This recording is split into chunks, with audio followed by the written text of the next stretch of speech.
I still remember the exact moment my phone rang that Friday afternoon, shattering what I thought was a quiet weekend ahead. Uncle Miller's voice boomed through the speaker with an authority that made my stomach drop. "Demolition crew comes Monday," he announced without any greeting or explanation. "Your little storage unit is an eyesore. Family voted we need parking for the real businesses." I tried to interrupt to explain what he was about to destroy, but he continued talking over me like I was some irresponsible kid playing with toys.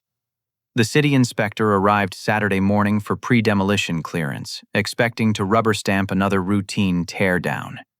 He walked inside, saw the rows of sophisticated equipment humming quietly in climate-controlled precision, and immediately made a call that would change everything. Stop everything. This isn't storage. He's running a data center for major tech companies. The contracts I'm seeing here are worth... His voice trailed off as he flipped through my client agreements, then returned with deadly seriousness. "Who ordered this demolition?" My name is Kieran, and at 28 years old, I thought I had finally found my place in the world. The warehouse I inherited from my grandmother 2 years earlier had become more than just a building. It represented everything I hoped to achieve. When Grandma Rose passed away, she left me the 30,000-square-foot concrete structure on the outskirts of our small industrial district, knowing I had always been the family's tech enthusiast. While other kids played sports, I spent afternoons learning about servers, networking, and digital infrastructure. The transformation didn't happen overnight. I spent 18 months carefully converting the cavernous space into a state-of-the-art data center, installing redundant power systems, fiber optic connections, and industrial-grade cooling units. My savings account drained steadily as I purchased rack-mounted servers, network switches, and security equipment. The initial investment reached almost $400,000, but I knew the potential returns justified every penny spent. 3 major contracts sustained my operation. Streamflow Entertainment housed their video rendering servers in my facility, processing thousands of hours of content daily. Cloud Vault Solutions stored backup data for dozens of small businesses across the region. Data Secure Networks used my infrastructure for their cybersecurity monitoring services. Combined, these agreements generated $47,000 monthly, providing steady income that finally validated my entrepreneurial instincts. Uncle Miller owned the adjacent strip mall, a collection of businesses including a pizza restaurant, nail salon, and convenience store.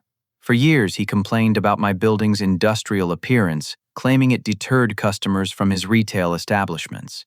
I understood his concerns, but assumed family loyalty would prevent any drastic actions against my livelihood.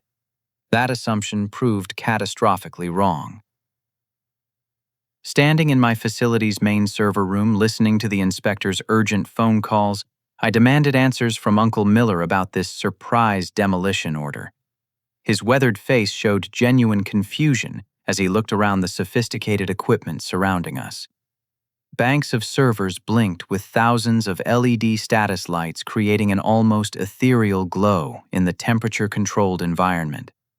"I never knew you had all this expensive stuff in here," he admitted, his voice losing its earlier confidence. "Bradley told us you were just storing old junk and broken furniture. He said you were unemployed, living off your inheritance without contributing anything productive to the family businesses." The revelation hit me like a physical blow. My cousin Bradley, Uncle Miller's 31-year-old son, had deliberately misrepresented my entire operation to our extended family. During the past 6 months, I had noticed Bradley asking pointed questions about my daily routine, expressing interest in my computer hobby, with what I mistakenly interpreted as supportive curiosity. We held a family meeting 3 weeks ago. Uncle Miller continued avoiding my incredulous stare. "Bradley presented a proposal about converting your warehouse into expanded parking for the strip mall.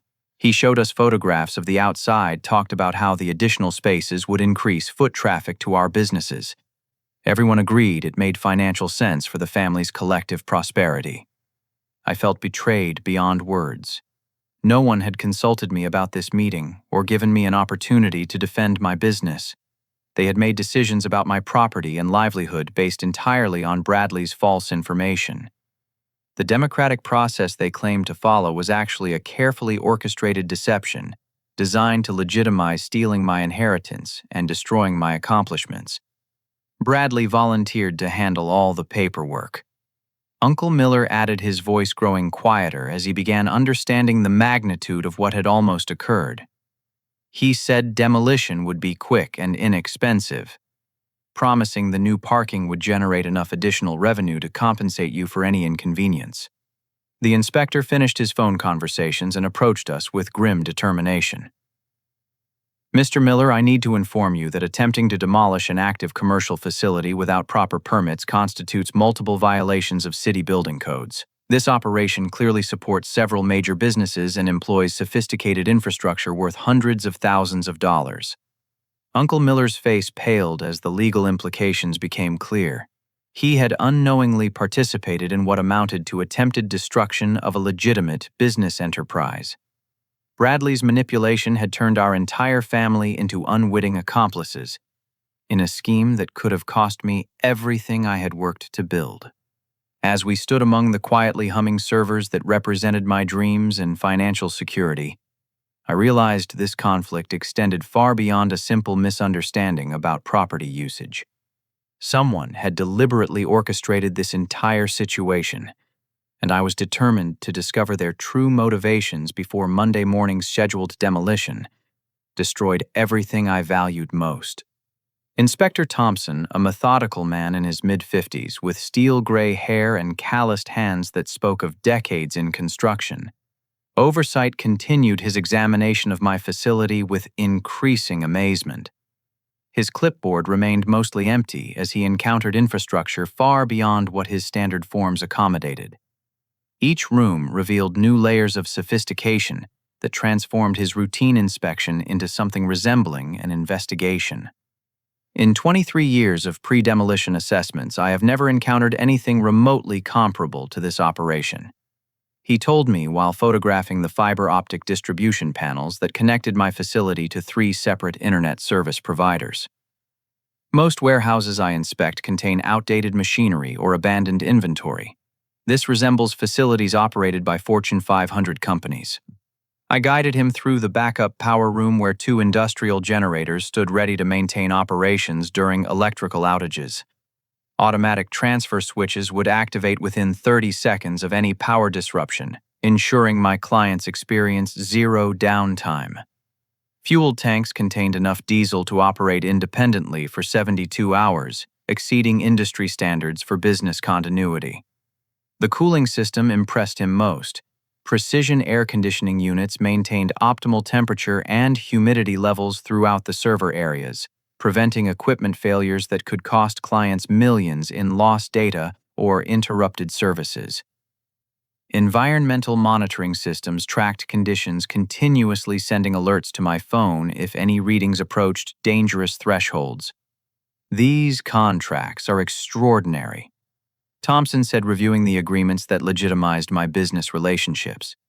Streamflow Entertainment's document outlined specific performance requirements and penalty clauses for service interruptions. Cloud Vault Solutions detailed backup schedules and security protocols that exceeded banking industry standards. Data Secure Networks specified monitoring capabilities that supported cybersecurity operations for government contractors. Monthly revenues from these 3 clients total $47,200. I explained, showing him the financial documentation that proved my facility's profitability. Annual gross income exceeds $560,000 with net profit margins around 68% after operational expenses. Thompson made urgent calls to the city planning department, his voice growing more agitated with each conversation. I need to speak with whoever approved demolition permits for the warehouse at 1400 Industrial Boulevard, he demanded. Someone filed reports claiming this building contained hazardous materials requiring emergency demolition. But I'm looking at a sophisticated data center that clearly poses no environmental threats. While he investigated the permit approval process, I heard vehicles approaching outside. Through the security cameras, I watched Bradley's silver pickup truck pull into the parking area, followed by a black sedan I didn't recognize. My cousin emerged from his vehicle looking nervous and agitated, constantly checking his expensive watch and scanning the surroundings, like he expected trouble. Bradley entered through the main door, his confident demeanor evaporating when he saw Inspector Thompson documenting my equipment and reviewing client contracts. "What's he doing in here?" Bradley demanded, pointing at the inspector with barely concealed panic. "This building is scheduled for demolition Monday morning. Nobody should be inside without safety equipment." "Mr. Bradley Miller?" Thompson asked, consulting his clipboard with newfound interest. "According to city records, you filed the demolition permits for this property 3 weeks ago. I need to ask you some questions about the documentation you submitted." Bradley's face flushed red as he realized his carefully constructed deception was unraveling. "I was protecting the family from Kieran's illegal operation," he stammered, gesturing wildly at the server equipment. "All this computer stuff violates residential zoning laws. He's running some kind of unlicensed internet business without proper permits." Thompson's expression hardened. "Mr. Miller, this facility operates under valid commercial permits issued 2 years ago. The zoning classification allows data processing services, and all electrical and fire safety inspections are current. However, I'm discovering serious irregularities in the demolition paperwork you submitted." He produced a folder containing Bradley's permit application, spreading the documents across a nearby table for examination. "This signature authorizing demolition doesn't match examples of Mr. Kieran's handwriting in his business permit applications.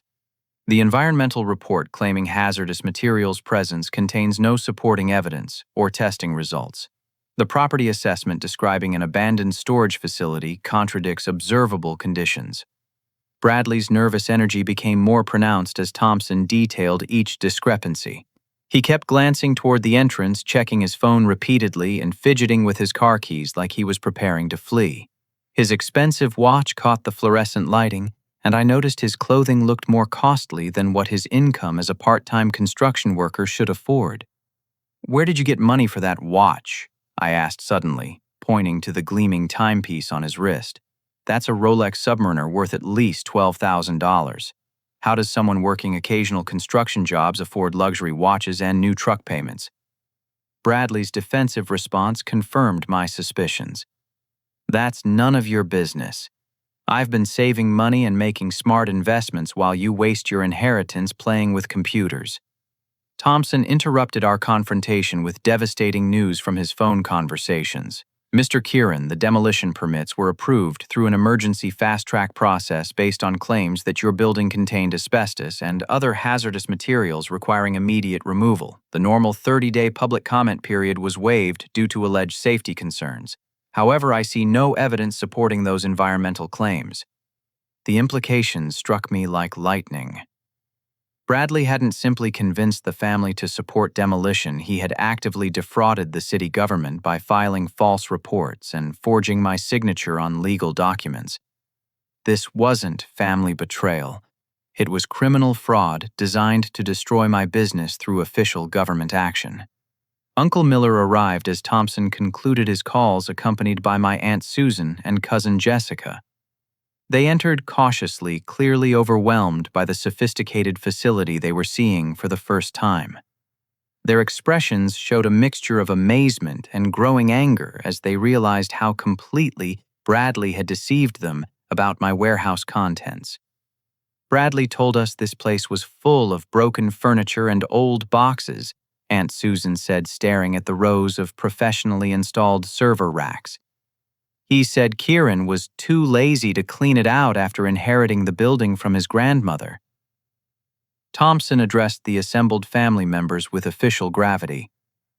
"Ladies and gentlemen, I'm suspending the scheduled demolition pending a full investigation into permit fraud. This facility houses an active business operation serving multiple commercial clients. Destroying it would constitute criminal destruction of property and potentially violate federal regulations protecting critical digital infrastructure." The demolition crew was scheduled to arrive in less than 36 hours, but Thompson's intervention had bought me precious time to defend my livelihood. However, I knew Bradley wouldn't surrender easily.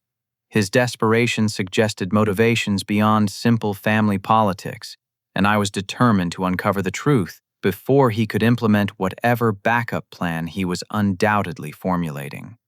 As my family stood among the quietly humming servers that represented 2 years of relentless work and financial sacrifice, I realized this conflict was just beginning.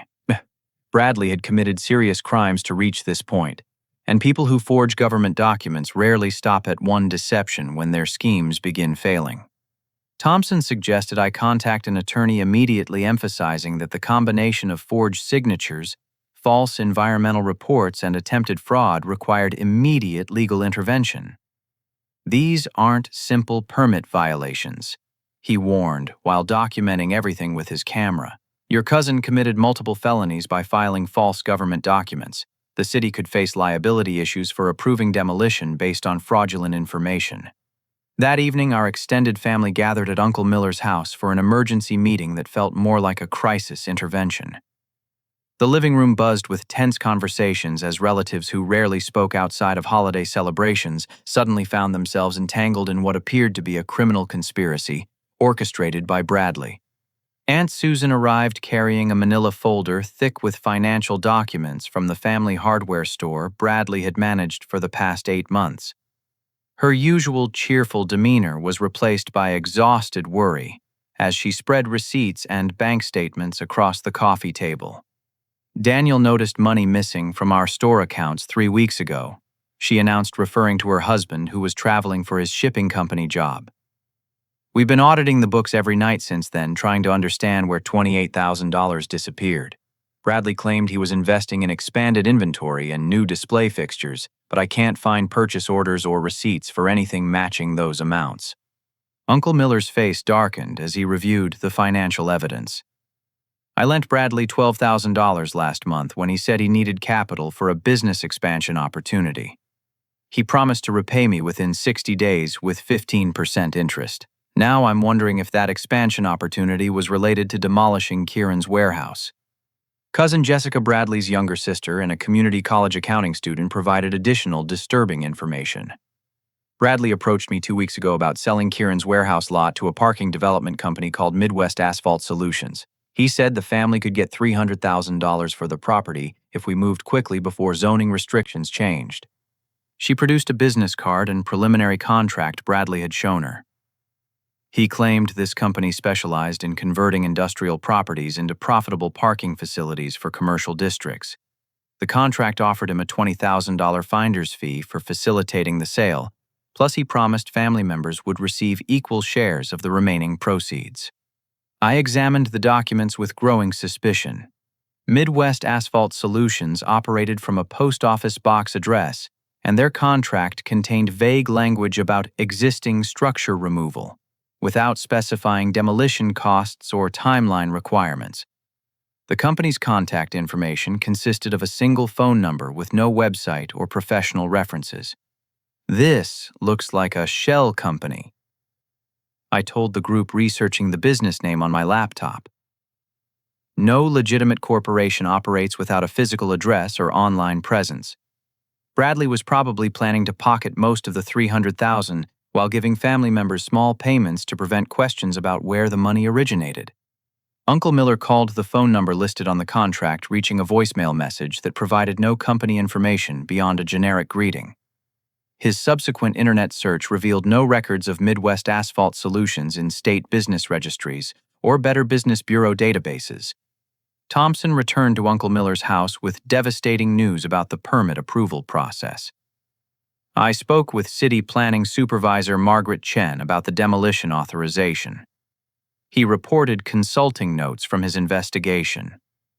"Your nephew submitted a comprehensive package claiming the warehouse contained asbestos-lead paint and contaminated soil requiring emergency remediation. The environmental report included laboratory results that appeared professionally prepared." He handed us copies of Bradley's submissions, which contained detailed analysis of supposedly hazardous materials throughout my facility. "These lab results are sophisticated forgeries," Thompson explained. "The testing company Bradley referenced went out of business 5 years ago, and the sample identification numbers don't match any legitimate testing protocols." The scope of Bradley's deception amazed everyone. He had created an elaborate, fictional narrative about environmental contamination, complete with falsified laboratory reports and forged documentation, to convince city officials that my warehouse posed immediate public health dangers requiring emergency demolition. Normal demolition permits require 30 days of public notification and environmental review, Thompson continued. Bradley's false emergency claims allowed him to bypass those protections and schedule immediate destruction of your business. If I hadn't insisted on personally inspecting the facility, demolition crews would have arrived Monday morning and destroyed everything before anyone realized the truth. Cousin Jessica revealed another crucial detail about Bradley's recent behavior. He's been spending money like crazy for the past 2 months. New clothes, expensive dinners, gambling trips to the Riverboat Casino 3 hours north of here. Last weekend, he bragged about winning $4,000 playing poker, but he's never been good at cards before. Uncle Miller's expression grew increasingly grim as the extent of his son's deception became clear. Bradley hadn't simply convinced the family to support demolition, he had stolen money from multiple family businesses. Forged government documents, created fictional environmental reports, and planned to sell my property to a non-existent company while keeping most of the proceeds for himself. Where is Bradley now? I asked, realizing he had disappeared after Thompson confronted him about the permit fraud. He seemed extremely nervous when the inspector started asking questions about the demolition paperwork. Nobody had seen him since late afternoon, and his phone went directly to voicemail when family members tried calling. His truck was gone from Uncle Miller's driveway, and Jessica mentioned that he had recently changed the locks on his apartment without explaining why additional security was necessary. Thompson's radio crackled with an urgent message from his supervisor. After a brief conversation, he turned to our group with alarming news. City officials just discovered that Bradley filed 3 similar demolition permits for other properties in the industrial district.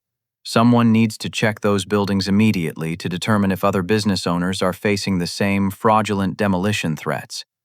The conspiracy was expanding beyond my warehouse. Bradley had apparently targeted multiple properties for his fraudulent demolition scheme, suggesting a pattern of criminal activity that threatened the entire business community. Whatever motivated his desperate behavior was driving him to take enormous risks that could destroy multiple families and businesses. As we sat in Uncle Miller's living room surrounded by evidence of Bradley's elaborate fraud, I realized that stopping Monday's demolition was only the beginning of this crisis. Bradley had demonstrated willingness to commit serious crimes and endanger innocent people to achieve his goals. Until we understood what was driving his desperate behavior, none of us were safe from whatever destructive scheme he might attempt next. The demolition was scheduled to begin in 17 hours, and I knew Bradley wouldn't surrender his plans without a fight. Attorney Margaret Walsh arrived at my warehouse Saturday evening, carrying a leather briefcase and an expression of grim determination. At 45 years old, she had built her reputation defending small businesses against corporate fraud and municipal corruption. Thompson had recommended her specifically for cases involving government permit violations and document forgery. "Kieran, we have multiple legal avenues to pursue, but time pressure complicates everything," she explained while reviewing the evidence Thompson had gathered.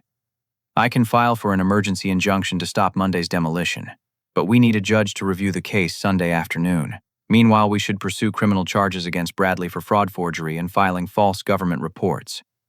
The civil remedies seemed straightforward, but the criminal case presented challenges. Bradley's disappearance suggests he might be planning additional illegal actions, Walsh warned.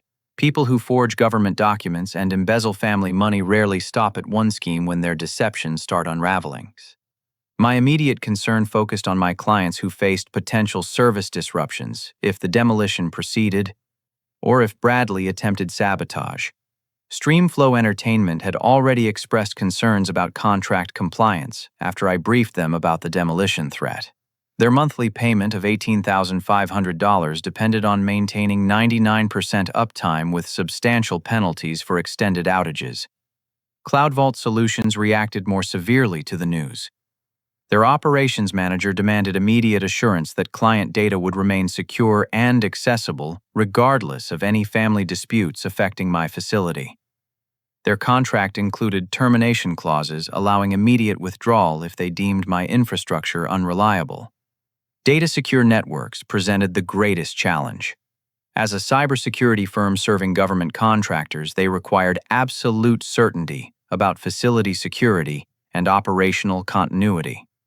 Any breach of their confidence could result in immediate contract cancellation and potential legal action for compromising sensitive monitoring operations. I spent Saturday evening implementing emergency backup procedures, transferring critical data to off-site storage locations, and establishing redundant communication channels with my clients. These preparations consumed valuable time and resources, but protecting my business relationships required demonstrating reliability despite the chaos surrounding my facility. Walsh filed emergency court documents requesting an injunction to prevent demolition while criminal charges were investigated. She emphasized the sophisticated nature of Bradley's fraud and the potential economic damage to legitimate business operations. The court hearing was scheduled for Sunday at 2 p.m., giving us less than 18 hours to present our case. Sunday morning brought ominous developments. Thompson discovered that Bradley had accessed city planning offices Friday evening, using credentials he obtained while filing the original demolition permits. Security cameras showed him photographing additional property records and copying files from planning department computers. He's expanding his operation, Thompson warned during our phone conversation. Security footage shows him gathering information about at least 6 other properties in the industrial district. Someone with access to those records could file fraudulent demolition permits for multiple businesses simultaneously. I decided to spend Sunday night at my warehouse protecting the facility from potential sabotage, while monitoring the security systems I had installed throughout the building. Motion detectors, cameras, and intrusion alarms connected to a professional monitoring service that would alert police automatically if anyone attempted unauthorized entry. Around 2 a.m. Monday morning, my security system detected movement near the main electrical panels behind the building. I watched through surveillance cameras as a figure dressed in dark clothing approached the power distribution equipment, carrying what appeared to be tools or cutting implements. The intruder moved purposefully toward the main electrical feeds, suggesting familiarity with my facility's infrastructure. As he began working on the power cables with bolt cutters, exterior lighting revealed his identity beyond any doubt. Bradley had returned to sabotage my data center. I confronted him as he attempted to sever the primary electrical feeds that powered my entire operation. Bradley, stop cutting those cables, could electrocute you and destroy equipment worth hundreds of thousands of dollars. His response revealed the desperation driving his increasingly reckless behavior. "You don't understand what's at stake here," he said, continuing his work on the electrical connections despite my warnings. "I owe $73,000 to people who don't accept excuses or payment plans. They gave me until Tuesday to deliver cash or they start breaking bones." The truth finally emerged. Bradley had accumulated massive gambling debts to casino creditors who demanded immediate payment with interest and penalties. His embezzlement from family businesses and fraudulent demolition scheme were desperate attempts to generate enough money to satisfy violent debt collectors. "I plan to sell your equipment to black market dealers who buy stolen electronics for export overseas," he admitted, his voice cracking with exhaustion and fear. The demolition would have created enough confusion to remove servers and networking gear before anyone realized what was missing.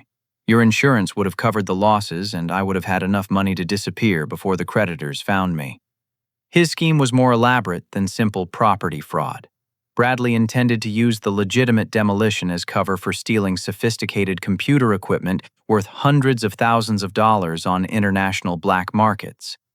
My family members were unwitting accomplices in what amounted to an organized theft operation designed to fund his gambling addiction. "Those casino people aren't just threatening me anymore," Bradley continued, panic evident in his voice. "They know about my family connections and Uncle Miller's businesses. If I don't pay them by Tuesday, they'll start pressuring other family members for compensation." The security monitoring company detected the intrusion and automatically notified police, who arrived within 12 minutes of the initial alarm. Bradley was arrested for attempted vandalism, trespassing, and criminal destruction of property, with additional charges pending for the fraud and embezzlement Thompson had documented. As police led Bradley away in handcuffs, I realized his criminal behavior had endangered our entire family. The casino creditors he mentioned wouldn't disappear simply because he was arrested. If Bradley owed $73,000 to dangerous people, those debts remained outstanding regardless of his incarceration. Standing beside my facility at 3 a.m. Monday morning, watching police cars disappear with Bradley in custody, I understood that this crisis extended far beyond protecting my business from fraudulent demolition. His gambling addiction had created threats that could affect every member of our family until those debts were resolved.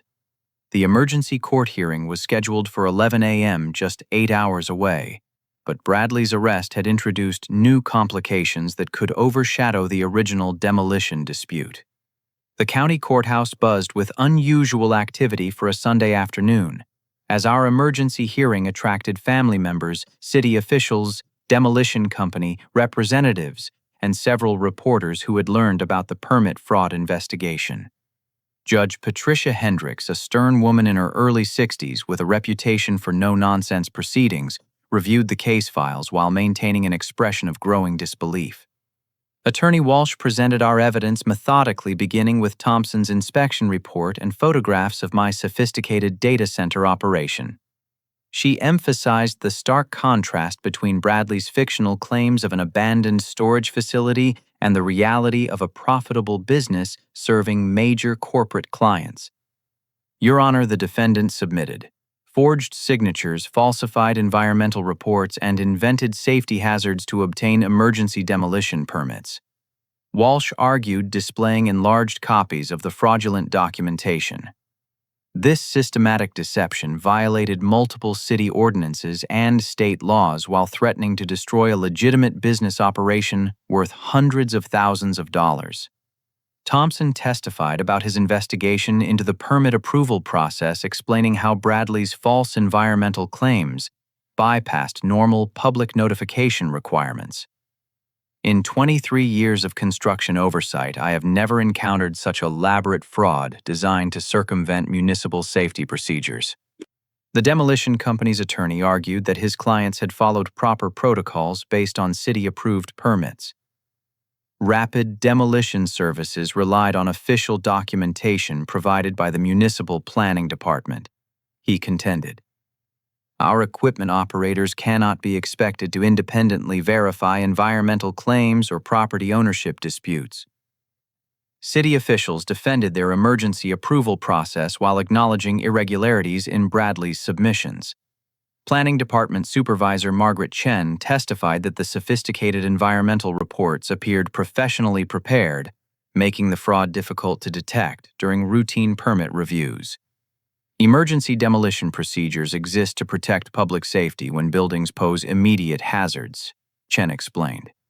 Mr. Bradley Miller's documentation indicated dangerous asbestos contamination requiring immediate remediation. We followed established protocols for expedited permit approval when environmental emergencies threaten community health. Judge Hendricks questioned the adequacy of city verification procedures for emergency permits.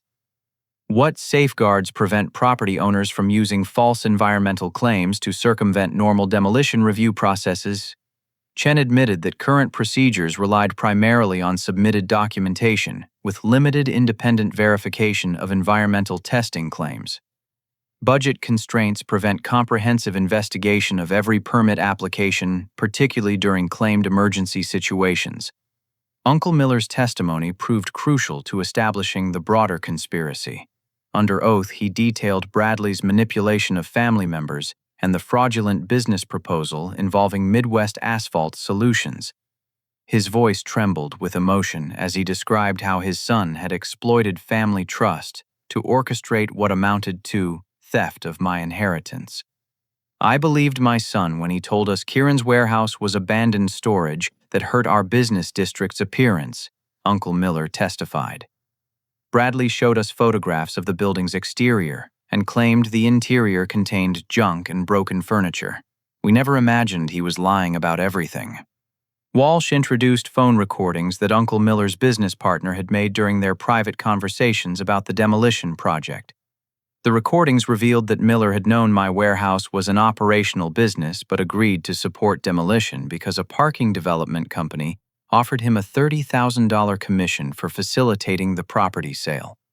The courtroom fell silent as Miller's recorded voice discussed potential profits from converting my facility into commercial parking.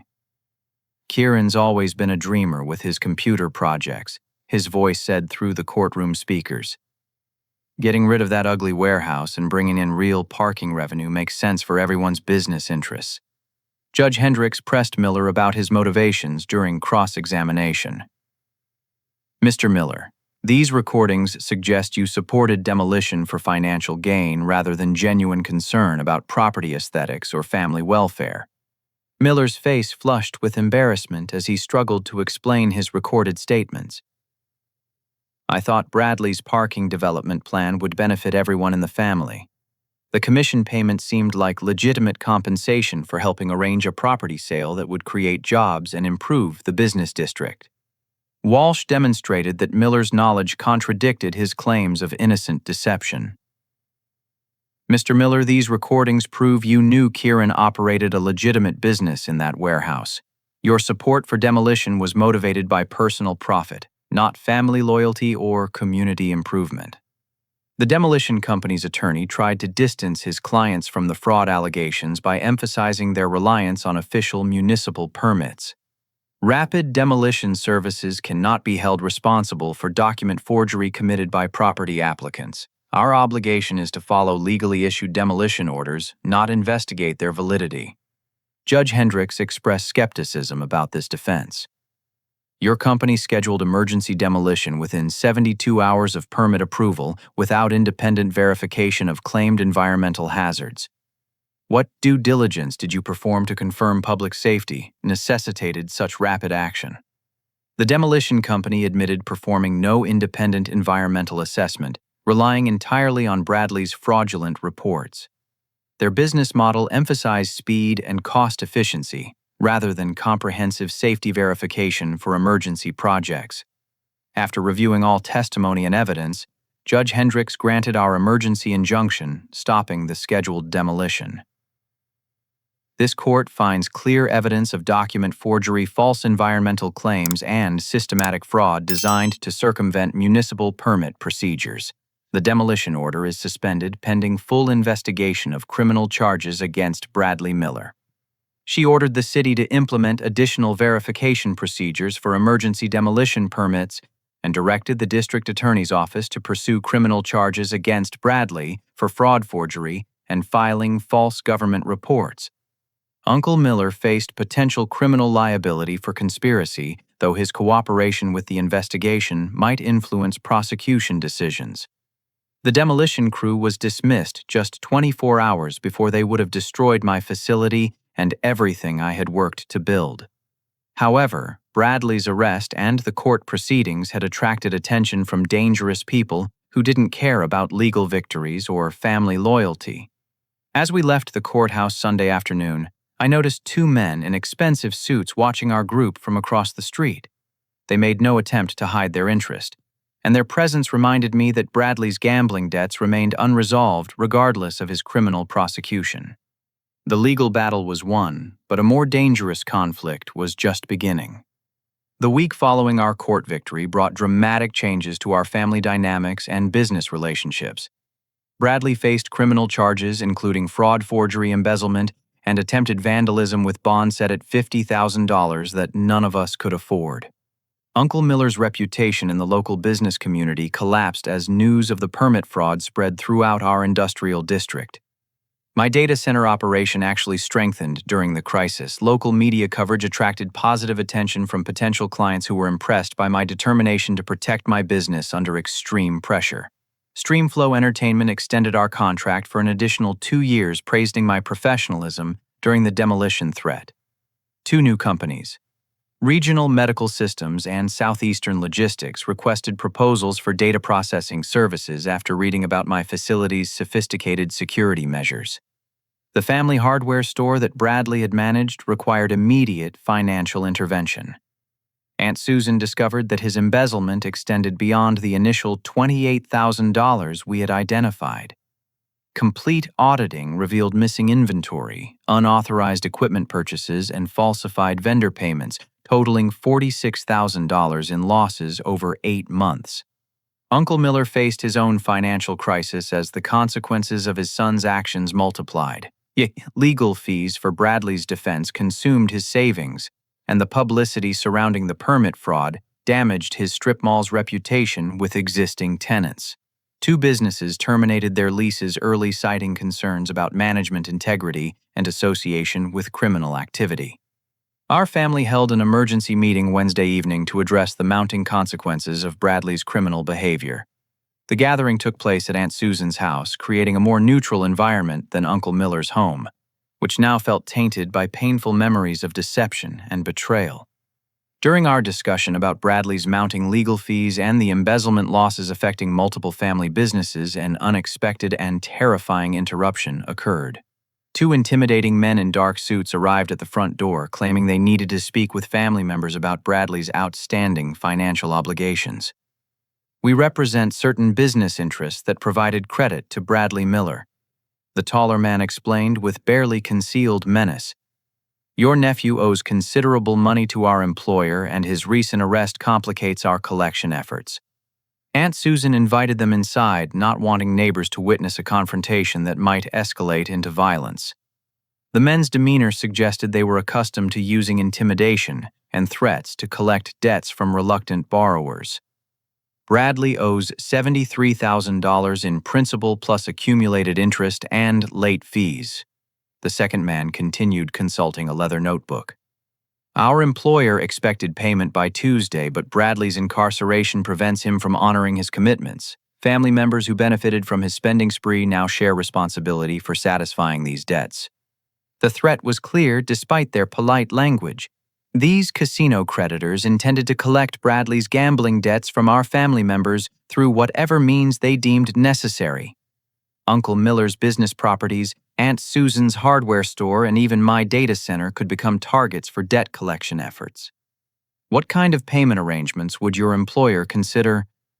I asked, recognizing that negotiation was preferable to whatever alternatives they might pursue if we refused to cooperate. The taller man smiled without warmth.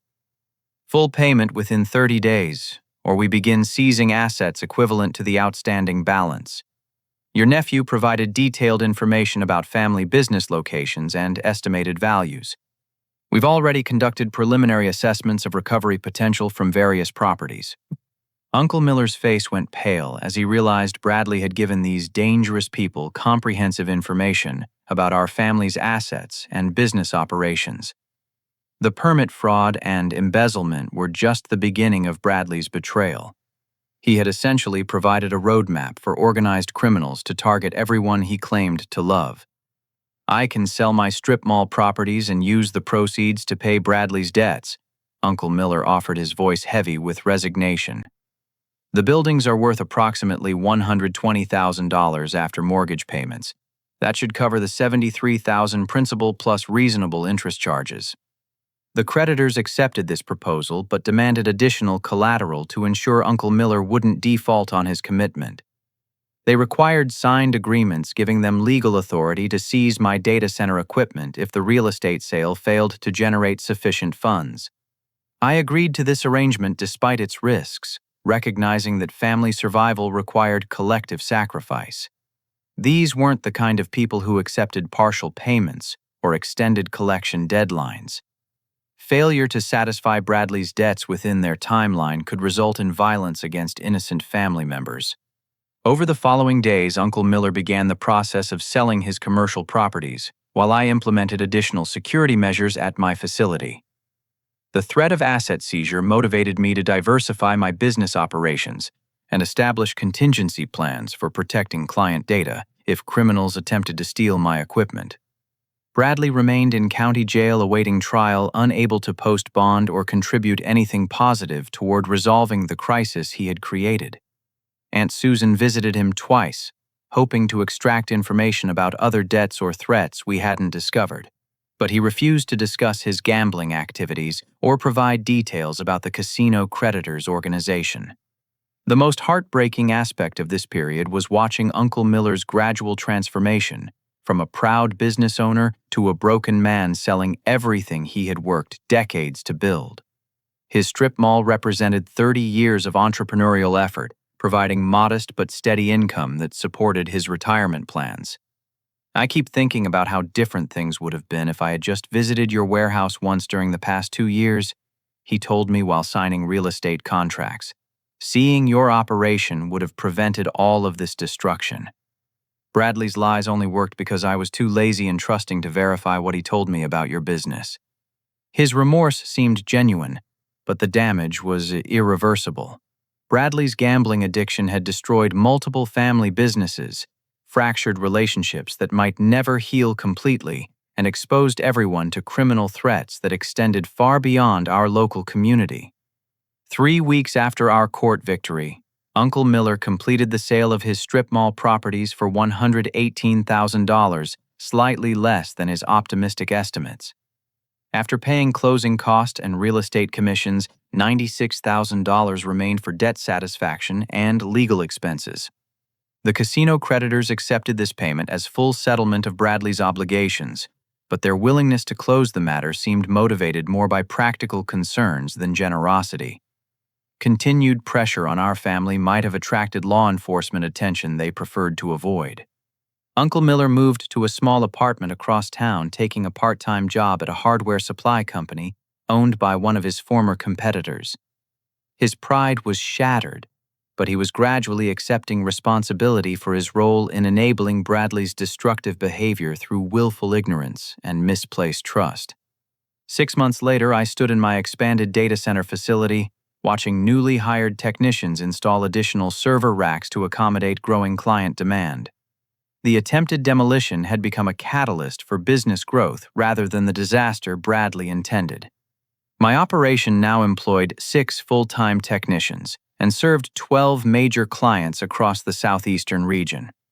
Bradley completed court-mandated rehabilitation program for gambling addiction and was working a supervised job at a waste management company, earning minimum wage while repaying family losses through garnished wages. Our relationship remained strained but showed gradual improvement as he demonstrated genuine commitment to changing his destructive behavior patterns. The transformation wasn't easy for anyone involved. Bradley's first months in rehabilitation were marked by setbacks and relapses as he struggled to confront the psychological factors that drove his gambling addiction. Professional counselors helped him understand how his need for excitement and validation had led to increasingly reckless behavior that ultimately threatened everyone he claimed to love. I convinced myself that one big score would solve all my problems, Bradley told me during one of our awkward monthly meetings mandated by his parole agreement. Every time I lost money gambling, I just needed to find bigger opportunities to win it back. Your warehouse looked like easy money because I thought nobody would miss some old computer equipment. His explanation revealed the distorted thinking that addiction had created. Bradley genuinely believed he could steal hundreds of thousands of dollars in sophisticated equipment without consequences, sell it to international black market dealers, and use the proceeds to resolve his gambling debts while somehow maintaining normal family relationships. Uncle Miller's recovery proved more challenging than Bradley's. Selling his life's work to pay his son's gambling debts had shattered his sense of purpose and identity.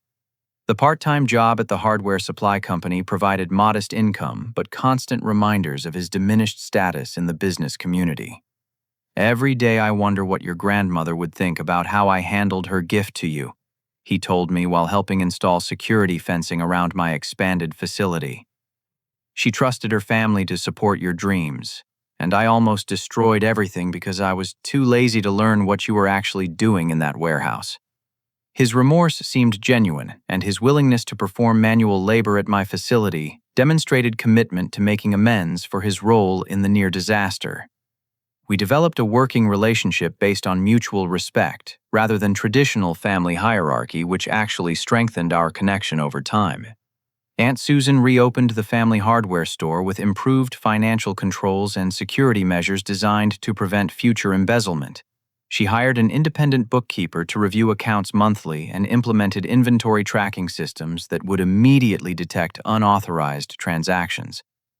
The business gradually recovered from Bradley's theft, though rebuilding customer trust required considerable effort.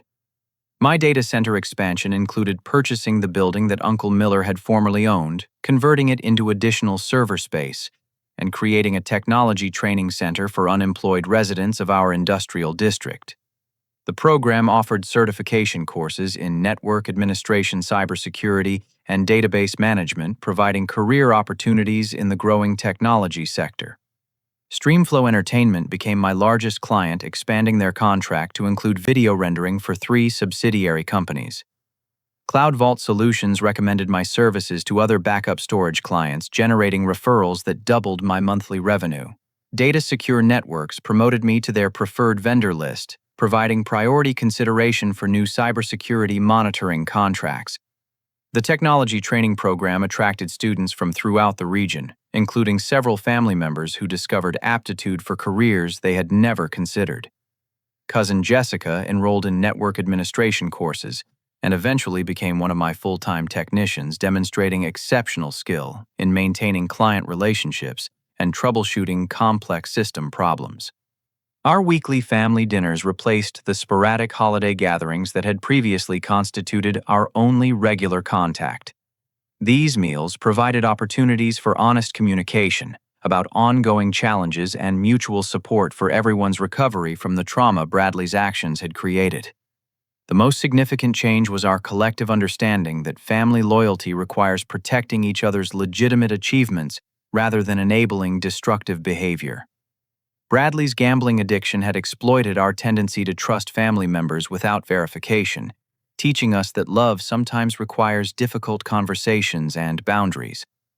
I learned that my dreams were worth fighting for even against family members who didn't understand or support them. I reflected while reviewing my annual financial reports. Building this business required defending it from people who undervalued what I was creating, including relatives who should have been my strongest supporters. The experience taught me that success requires protecting your vision from people who cannot or will not appreciate your efforts. Sometimes the greatest threats come from those closest to us, particularly when they view our accomplishments as obstacles to their own plans or sources of resources for their personal problems.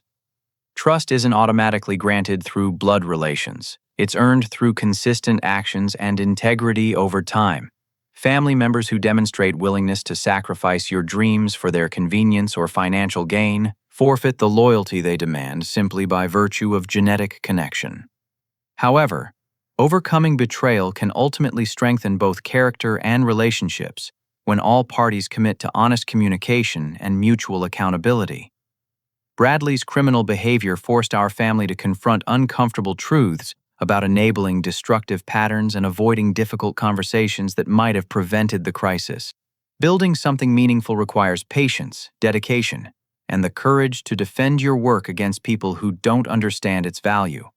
My data center represented 2 years of relentless effort and financial sacrifice, but protecting it required confronting criminal fraud and standing up to dangerous criminals who threatened my family's safety. The most profound lesson was recognizing that true family means supporting each other's genuine achievements rather than tearing them down for personal gain. Relatives who celebrate your success and defend your dreams earn the title of family through their actions. Those who exploit your trust and endanger your livelihood forfeit that privilege regardless of genetic relationships. Today, my expanded facility generates over $600,000 annually, employs 8 people, and supports dozens of businesses throughout the region. The technology training program has graduated 47 students, with 38 finding employment in technology careers that provide middle-class incomes for families that previously struggled with unemployment or underemployment. Bradley continues making restitution payments and attending addiction counseling, slowly rebuilding trust through consistent positive actions rather than empty promises. Uncle Miller found purpose in managing my training program using his business experience to help students develop entrepreneurial skills alongside technical knowledge. Looking back, I realized that defending my warehouse from fraudulent demolition was actually about protecting something much more valuable than servers and networking equipment. I was defending my right to pursue dreams that other people couldn't understand, to build something meaningful despite skepticism from those who should have supported my efforts. Have you ever had to defend your dreams from people who were supposed to support you? Sometimes the hardest battles we fight are against those closest to us who don't understand or appreciate what we're trying to build. I'd love to hear about your experiences protecting your goals from family members or friends who didn't believe in your vision. If this story resonated with you or reminded you of your own struggles with family betrayal and entrepreneurial challenges, please take a moment to like this video and subscribe to hear more stories about overcoming adversity and protecting your dreams. Share this with someone who needs encouragement to keep pursuing their goals despite opposition from people who don't understand their vision. Thank you for listening to my story about family betrayal, business protection, and the courage required to defend your dreams against those who would destroy them for their own benefit. I hope it inspired you to value your own achievements and never let anyone convince you that your hard work isn't worth protecting. Remember that true success sometimes requires standing alone against people who claim to love you but don't support your genuine efforts to build something meaningful with your life.